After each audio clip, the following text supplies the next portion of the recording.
You're listening to the Future Tech Podcast with Richard Jacobs. Future technologies such as artificial intelligence, stem cells, 3D printing, gene editing, Bitcoin, blockchain, the microbiome, quantum computing, virtual reality, and exploring space are much closer than you might think. In fact, many early versions of these technologies are in play right now, and the companies that are using these technologies are the focus of this podcast. My goal for you, the listener, is to learn from these podcasts. You may very well learn something that may change the course of your life for the better, steer you towards a new career, or give you insight into addressing a thorny medical problem. Remember, this podcast and its content is informational in nature only. No medical, tax, legal, financial, or psychological advice is being given. If you've enjoyed the podcast, please listen, subscribe, like, and tell your friends about it. Thank you.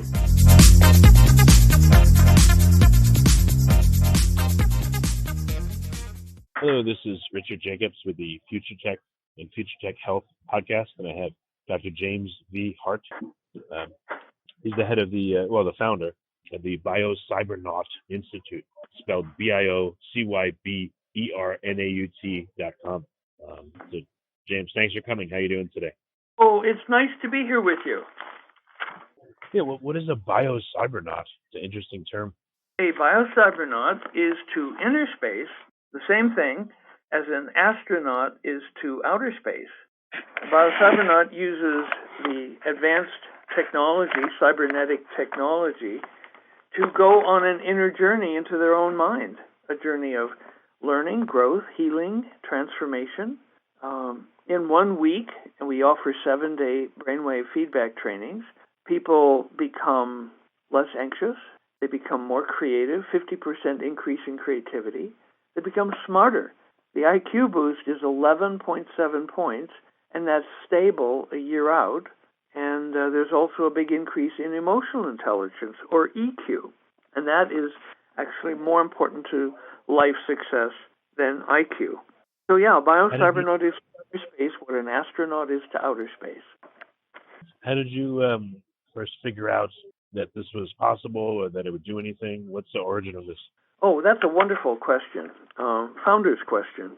Well, it turns out that brainwaves were discovered by an Austrian psychiatrist named Dr. Hans Berger in 1908 with very primitive technology. He discovered alpha waves, which aren't the fastest or the slowest, but they're the biggest brainwaves, and so easier to find with primitive technology.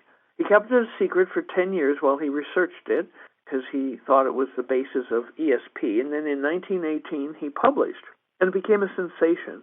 Brainwave recording spread all over the world and was very useful in hospitals and medical settings, and people did a lot of research. But nobody ever had the idea to try to train brainwaves because they thought they knew that this was impossible. But in 1962, a Japanese-American scientist named Joe Kamiya accidentally discovered that brainwaves could be voluntarily controlled. And this kicked off a frenzy of people wanting to study what they thought was electronic Zen. But most of the people didn't know what they were doing, and they did it wrong, and most of the published studies showed that people could not learn to alter their alpha brainwaves. But I was a senior at Carnegie Institute of Technology, majoring in physics in the fall semester, and I came out of the student union to see a big hand-painted sign. Every letter was a different color. And it said, Dr. Joe Kamiya will talk on brainwaves and consciousness. And it gave a time that was just 10 minutes away, and a building which was right to my left, and I didn't have a class, so I went. And I was fascinated. And so I met Dr. Kamiya and arranged to correspond with him and go visit him in the spring when I graduated. So in all my spare time, I went to the library and read everything I could about brainwaves. I became like an expert in brainwaves. Then, in the spring, having graduated with a bachelor's degree in physics, I jumped on my Triumph motorcycle and rode up into Canada, took the Trans-Canadian Highway, rode across North America, and then down I-5 to San Francisco.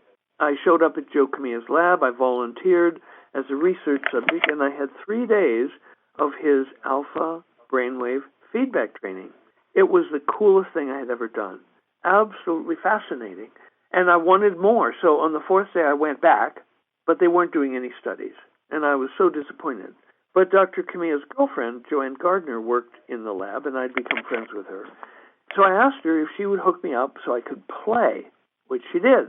She put me in the chamber, put a few electrodes on, started the equipment, and then left, went upstairs. Forgot I was there. Got involved in her work, and later when lunch came, she went out to lunch with 9 other people, and it wasn't until course 11 of a 12-course Chinese lunch when she went, oh my God, and she remembered there was somebody cooking in the chamber. So they all rushed back across town, ran into the building, ripped open the door, and interrupted the later stages of a most incredible adventure. When I went into that chamber, I was a Protestant fundamentalist, Lutheran Church, Missouri Synod, and I was a physics major. I didn't know anything about altered states of consciousness, meditation, nothing. And yet there I was, out of body, flying around the universe, having ego disintegration, encountering beings that didn't have bodies, just corporate entities, and this was a lot. And then the door is ripped open, and there's 10 people standing there, and they wanted to know what happened to me. And as I told them, one of them, Paul Gorman, who traveled in India the summer before, would say, oh, well, that's a meditation experience. Well, I didn't know anything about meditation. But for 3 days afterwards, I walked around. I was so high that my feet didn't touch the ground. I was so out of body. And I figured, well, this is pretty cool. I ought to go back to Pittsburgh, where I graduated, and register for a PhD program in psychology so I could get my rational mind stamped with some kind of seal of approval because I knew I'd be dealing with weird stuff. And so that's what I did. At the end of the summer, I jumped on my motorcycle and went back to Pittsburgh and then worked on a PhD in psychology. Well, quick question. Did you use any hallucinogens, or you were able to just with biofeedback have this like out-of-body experience? No drugs involved. In fact, I had never even been drunk, so I didn't even know what altered states were. Now, there is an opportunity here for me to teach that brainwaves rule. It's very simple to say. Brainwaves rule. Brainwaves rule. Well, it turns out that your brainwaves rule your entire life. Any experience that you have as a living human being, you can only have that experience when you have the right pattern of brainwaves. Now, if you take psychedelics or alcohol or marijuana, or you fast, or you do drumming, or you do Sufi dancing, or you have sex, all of these things are going to change your brainwaves, and that's going to change your experiences. But this is going right to the source, changing the brainwaves directly. So you don't need the psychedelics, you don't need the drumming, you don't need the meditation, because you can get there a lot quicker with direct access to controlling your own brainwaves. So what is, I don't know, how does this training work? Can you give like a few tips on, or, talk about the experience itself? Like literally, what do you do to do the training? Well, let's compare it to, say, Zen meditation. Zen meditation has been studied in Japan by Japanese scientists, and they find that nobody is rated advanced by their Zen master until they have at least 21 years, and sometimes up to 40 years. And so the Zen meditation over glacial time, 21 to 40 years, will allow you to change your brainwaves so that you can have the experiences of an advanced Zen. Well, brainwave training is a lot faster. We know that technology speeds things up. So the same subtle signal, the alpha waves, that the meditators are trying to tune into, and they reduce the noise. They go to a quiet place, a temple, a cave, a forest, a zendo, and they sit and they meditate. They tune inwardly. Well, what we do with our technology, we know what the brainwaves are that we're looking for, so we reach in with the powerful technology, boost the tiny microvolt level signal about 100,000 times, so it's big enough to be read by our computers, which then turn the amplitude of the brainwaves into the loudness of musical tones. And so people sit in these soundproof chambers listening to their brainwaves as flutes and oboes and clarinets and saxophones and organs. And so when the music gets louder, then that means that you're making more alpha. So whatever you're doing, you keep doing. Or maybe you stop doing something, like maybe you stop thinking, and so then the alpha can get bigger. And as we've designed a protocol, 7 days, about 12 to 14 hours a day. It's not all in the chamber. Some is debriefing time. Some is looking at your results. We actually show you your raw brainwave tracings. And so it's a high-tech version a speeded up version of a meditative process that typically, if you do it without the technology, takes 21 years to 40 years. Wow. And this can be done in how long a time period to experience results? Our trainings are 7 days, and we do 3 a month. I have training centers in Germany, in Canada, and in U.S. U.S. one is in Sedona, Arizona, from where I'm speaking to you now. Well, literally, when you go in for training, like, what are you doing? What's actually happening to you? Well, the first day there's orientation. The brain is complex, so any meaningful feedback system is also going to be complex. And we have orientation. We take you into the chamber and play the tones for you and show you the scores. Every 2 minutes, the musical feedback tones shut down, and you open your eyes for 8 seconds, and you look at scores that quantify the energy that you put out in different regions of your brain. And that way you can try a strategy, strategy A and B. You try A, and then you see what the scores are, and then you try strategy B. And if the scores are better, then you shift to strategy B, and then you keep evolving it. It's a process of constant feedback, which allows you to adjust how your brain works. Let's say that you have a basketball in your hand, you're trying to throw it through a hoop. You throw it and you miss. Okay, well then you get the basketball and you throw it again. And you use the feedback, well, you were to the left the first time, so you throw it a little to the right. Well, you overcorrected and went too far to the right. So with continual feedback, you get it to the point you throw the basketball and it goes to the hoop. Okay, but is the person seeing lights or hearing stuff, or like what is literally the experience of trying to change your brainwaves? What does it feel like? Maybe just a tiny sample. Okay, well, you have a number of questions there: sound, light, and what does it feel like? The feeling is that of flying. When you're in a high alpha state, the feeling is flying, floating, the experience of lightness, the experience of light, and the experience of being in vast space. Vast space. Now, how do you get there? Well, you have to increase your alpha waves. And so you have the electrodes on your head, carefully placed by the technicians, little gold disc electrodes, and attached to the surface of your scalp. And now you're plugged in, you're sitting in the chamber, your brainwaves are being amplified and processed by the computer. And whenever you make alpha waves, say, in the top left of your head, there's a particular tone that comes on. And the bigger the alpha waves get, the louder that tone gets. But let's say you also start making alpha waves at the back rear of left of your head. There's a different tone for that. Boom, boom, boom, boom. It's an octave chord, and each tone is for a different place on the head. And some you hear as flutes and oboes. Other locations on the head you hear as clarinets and saxophones. And other activity is indicated by organ notes coming on. And so when you're making the sounds, you're listening to the sounds, moment by moment you're changing how you're listening, what you're thinking about. Are you thinking? Have you let go of thoughts? All of these things play into how loud the tones are, and your goal is to make them louder. Every 2 minutes, the sounds shut off, and the screen, the computer screen in front of you, lights up and shows you numerical scores. These scores quantify the energy that you put out at the different locations of the brain. There's also other scores, we call them hemicoherent scores, that indicate how well your left brain and your right brain are cooperating and coordinating and working together. And so if you and the scores are color-coded. If you went in the right direction, which in alpha enhancement is up, then the numbers in the scores will be blue. If you went up so far that you got a new high for the day anywhere on your head, then the score for that site will be green. Whereas if you went the wrong direction, the alpha went down anywhere, those scores will be in white numbers. And so if you're getting blues and greens for the scores, it's working, keep doing it, whatever you're doing. If most of the screen is white, try something really different because what you're doing isn't working.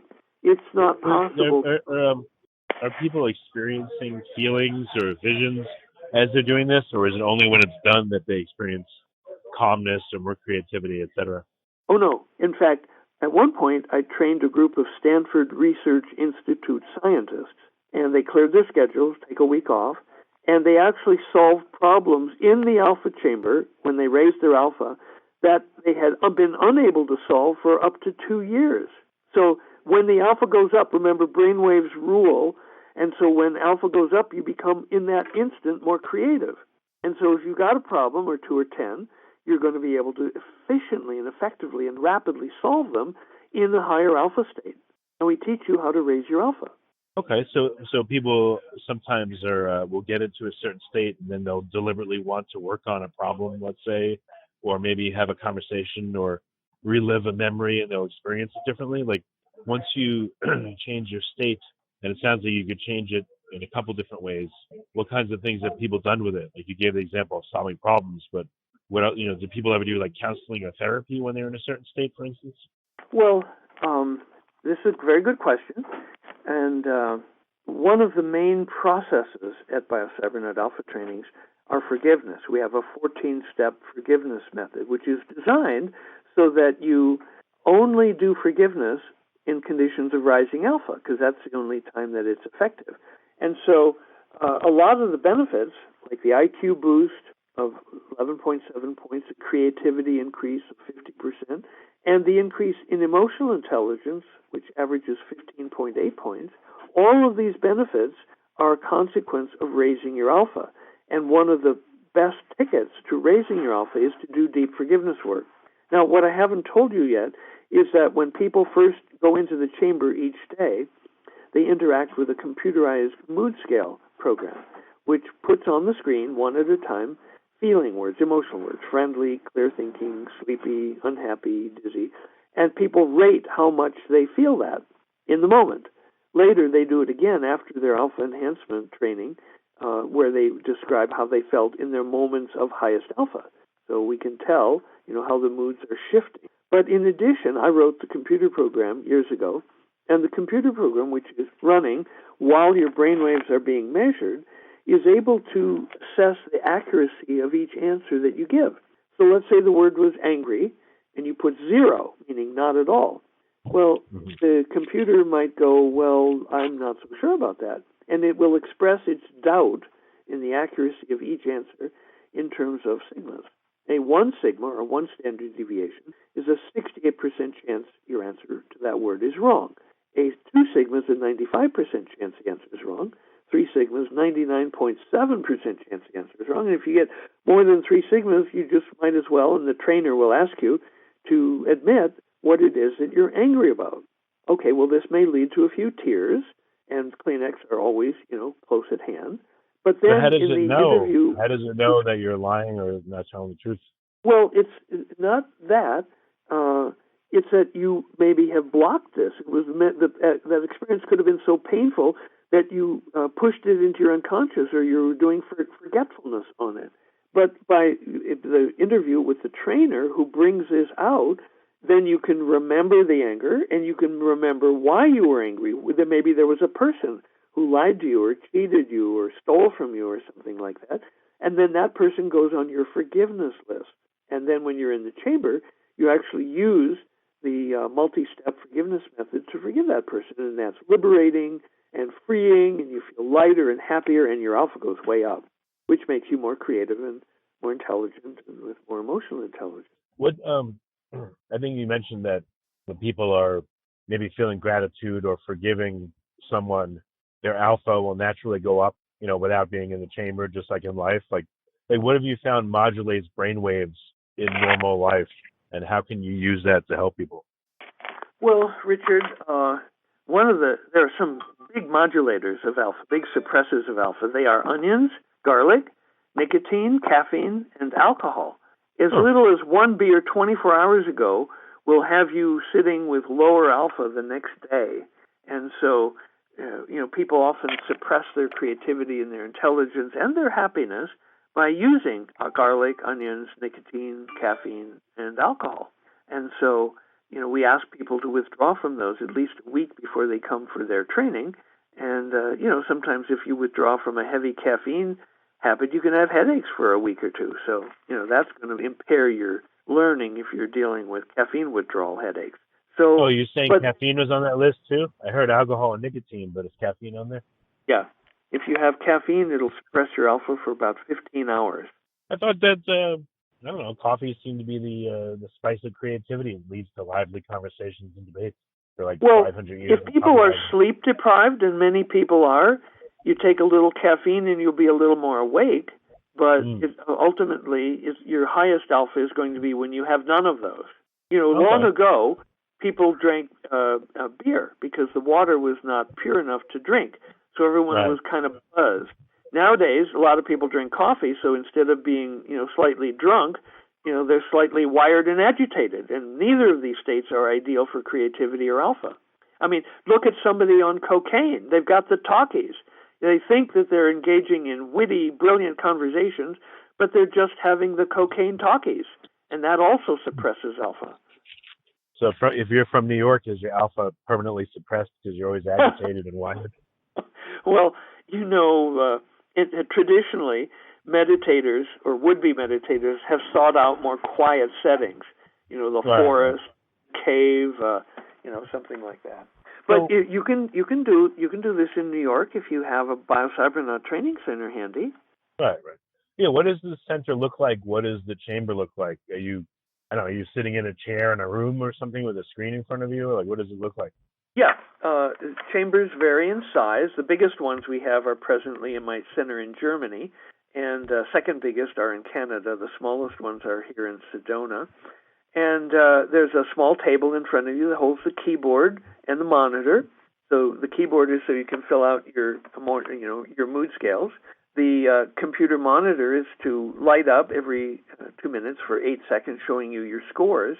And then on every side of you are the speakers that play the musical sounds that get louder when you make alpha bigger at each of the headsets. And so, it's a fairly, what the people say is fairly simple, but the technology behind it. Okay. Have you thought about recreating a poor man's training, using an app on a smartphone, or is it really necessary for people to go to the centers themselves and use the chambers? Well, that's a very good question. And there are three things. When you understand the three things that are necessary to produce the results, the amazing results that we get, the answer will be obvious. The first thing is you need the patented ergonomic technology, the electronic technology that detects the brainwaves, filters them, and feeds them back. Second thing you need is the optimized and also patented training protocol. For example, we have people here at the training center for 10, 12, 14 hours a day for 7 days in a row. You wouldn't get anything like these results if you came in, once a month for 7 months, or even once a week for 7 weeks. It requires mass practice rather than distributed practice. And then the third pillar that produces these results is what we call the transformational perspective of the trainer. When you finish your session and you come out of the chamber, you go, after maybe a stop at the bathroom, you go to a room where we have canopied beds where you sit or lie, and then you and the other members of your group are interviewed. And like when an astronaut comes back from a mission, they don't go out and have pizza. They are interviewed carefully and debriefed so that every detail of what happened to them, what they experienced, is noted. If you waited an hour or two or a day, you'd forget most of it. And so it's important at the end of each session to have a debriefing. Otherwise, your ego will take any new technique that you found that was cool and made you feel good, and it will cause you to forget it. And so this doesn't really work in a home setting. At some point soon, we will have portable units available to our graduates so they can do what we call tune-ups. We also offer tune-ups at the training center with a coach, with a trainer, for people who have, if you've done, say, the Alpha 1 and the Alpha 2, you can come back and do a 1, 2, 3, or 4-day tune-up on either Alpha 1 or Alpha 2. But it's not going to be very effective if you do it alone at home. And I know, because I've tried different protocols over the years. Right. And so it's kind of a nice game. Why can't I do this at home? Well, because it's not going to work very well. Right. Maybe 1 in 100 persons is going to have a big benefit from trying this at home. So the sessions are how long? You said 10 to 12 hours?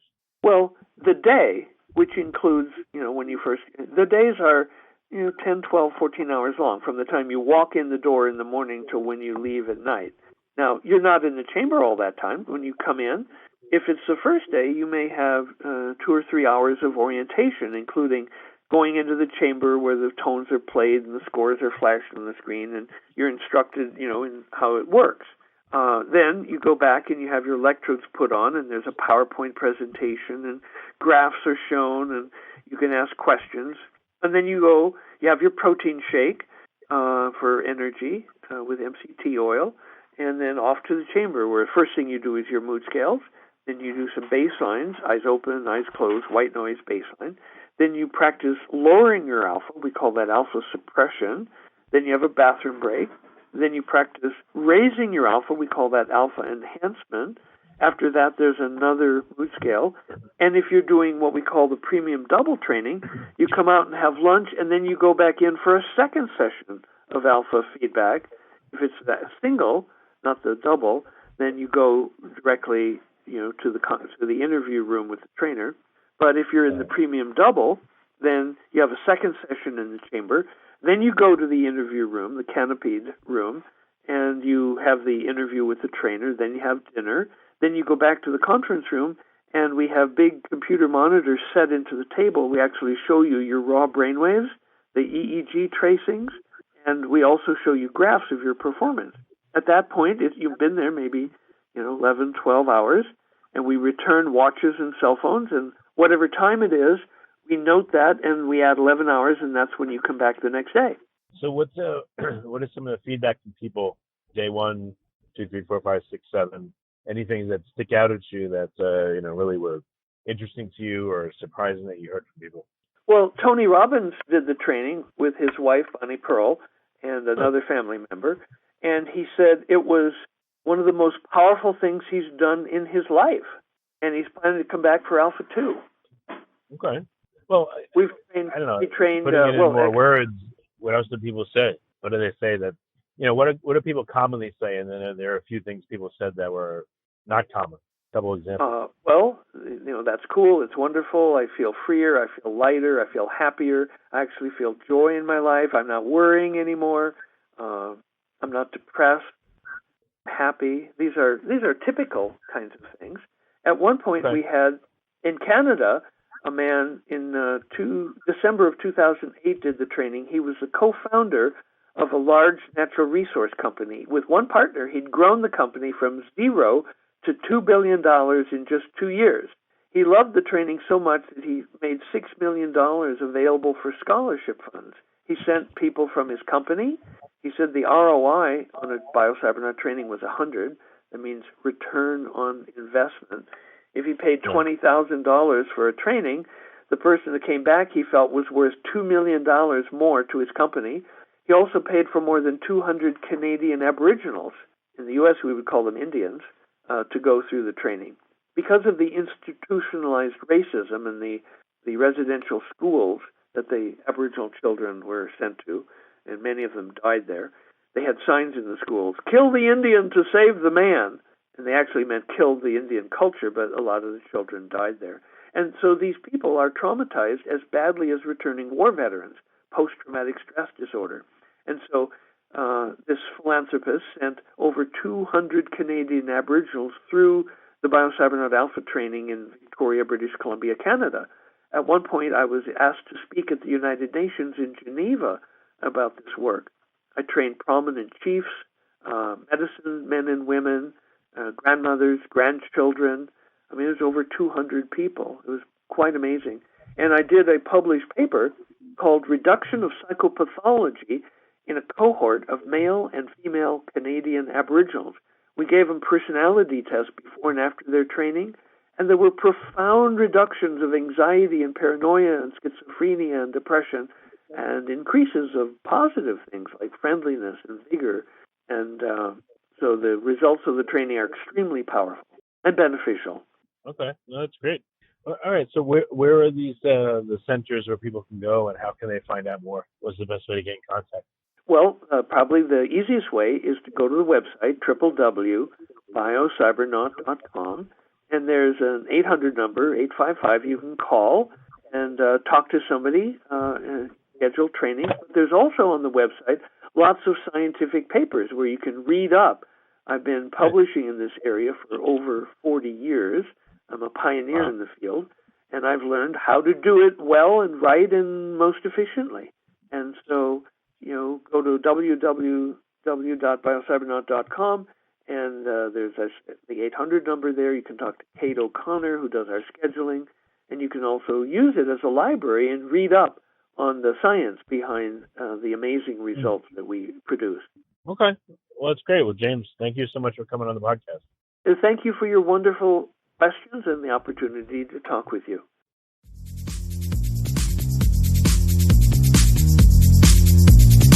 You're listening to the Future Tech Podcast with Richard Jacobs. Future technologies such as artificial intelligence, stem cells, 3D printing, gene editing, Bitcoin, blockchain, the microbiome, quantum computing, virtual reality, and exploring space are much closer than you might think. In fact, many early versions of these technologies are in play right now, and the companies that are using these technologies are the focus of this podcast. My goal for you, the listener, is to learn from these podcasts. You may very well learn something that may change the course of your life for the better, steer you towards a new career, or give you insight into addressing a thorny medical problem. Remember, this podcast and its content is informational in nature only. No medical, tax, legal, financial, or psychological advice is being given. If you've enjoyed the podcast, please listen, subscribe, like, and tell your friends about it. Thank you.